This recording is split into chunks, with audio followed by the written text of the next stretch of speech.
Hari ni aku pula cari dia. Aduh. Sedih rasanya. Rasa macam baru hari tu masuk Ramadan. Hari ni dah hari terakhir. Kejam celik. Cepat betul lah masa berjalan kan. Entah panjang umur ke tidak, tahun depan nak berjumpa lagi dengan Ramadan.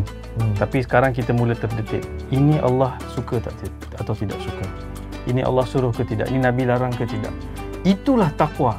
Seperti mana Umar Al-Khattab menyebut, berjalan di jalan yang banyak duri pada waktu gelap. Kita mula menjadi orang-orang yang berhati-hati. Hikmah pertama yang mesti kita usahakan supaya tidaklah bila keluar je daripada Ramadan, 1 Syawal tu kita sambut macam kita merdeka, macam syaitan merdeka pula. Dikurung dalam Ramadan tu, dia pun syaitan keluar penjara. Kita sepatutnya keluar tu kita nak lawan dengan Syaitan. Syaitan datang goda, tengok Muhammad ni dah upgrade lah. Dulu aku goda sekali, 2 kali dia dah buat dah. Kali ni dia a'udzubillahi minasyaitanirrajim. Dia ada pembenteng yang kuat. Itu tanda-tanda muscle dia 30 hari masuk gym Ramadan ini, dia dah ada ketahanan, dah ada resistance.